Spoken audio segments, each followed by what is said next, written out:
Law will take its own course. অন্যদের বেলায় ওনারা যাদের উপর রেগে আছেন তাদের বেলায় law will take its own course. আর এবার হচ্ছে রাজনীতি দিয়ে জবাব দেবে। কিসের রাজনীতি দিয়ে জবাব দেবে?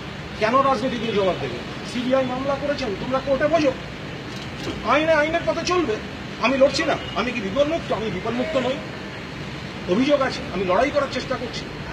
আমি তো ওনাদের মতো সুযোগ পাচ্ছি না যে সরকারি টাকায় বড় বড় উকিল সুপ্রিম কোর্টে দেয়। আমাকে আমার বন্ধু বান্ধব লয়ার যারা পারিবারিকভাবে সাহায্য করছেন তাদের মধ্যে দিয়ে এগোতে হচ্ছে। সরকারি কোষাগারকে ব্যবহার করে এই তদন্তকে প্রভাবিত করার চেষ্টা হচ্ছে। তৃণমূলের সাধারণ কর্মীদের আমি অনুরোধ করব, আপনাদের আবেগ এবং দলের প্রতি ভালোবাসাকে ব্যবহার করে আপনাদের রাস্তায় না দিয়ে অনেকে ঢাল হিসেবে ব্যবহার করতে চাইছেন।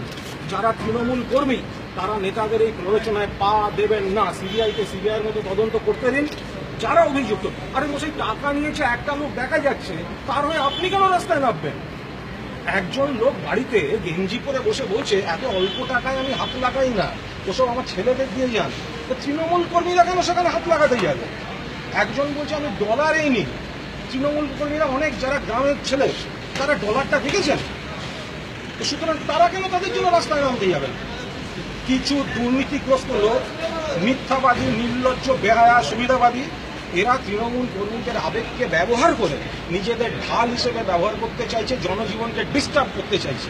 এখন ভোটে জেতার রেজাল্ট আলাদা। যদি কেউ বলে আমরা তো ভোটে জিতে এসেছি, ভোট আর আইন আদালত আলাদা। মানুষকে পাইয়ে দেওয়া হচ্ছে, সুযোগ দেওয়া হচ্ছে, মানুষ ভোট দিচ্ছেন। তার সঙ্গে কে কি অপরাধ করলো আর ভোটের লড়াই, এই দুটোকে মেশানো ঠিক নয়। একজন তো অধ্যাপক সৌগত রায় টাকা নিচ্ছে কার কাছ থেকে সেটাই জানে না। আগে টাকাটা নিচ্ছেন, তারপর বলছেন আপনার কোম্পানির নামটা যেন কি। টাকাটা রংটাই শুধু চেনেন, কার কাছ থেকে নিচ্ছেন সেটা জানার দরকার নেই। আমি বলছি মমতা বন্দ্যোপাধ্যায় এই তদন্তকে প্রভাবিত করার চেষ্টা করছেন। তিনি কনস্ট্যান্ট এটা যাতে সিবিআই হাতে না যায় সেই চেষ্টা করেছেন। সরকারি কোষাগার মিসইউজ করেছেন, দোষীদের নির্দোষ বলেছেন, তদন্ত সম্পর্কে একবার এক এক রকম কথা বলেছেন। একবার বলেছেন জাল ভিডিও, একবার বলছেন অনুদান, একবার বলছেন এই, একবার বলছেন ওই।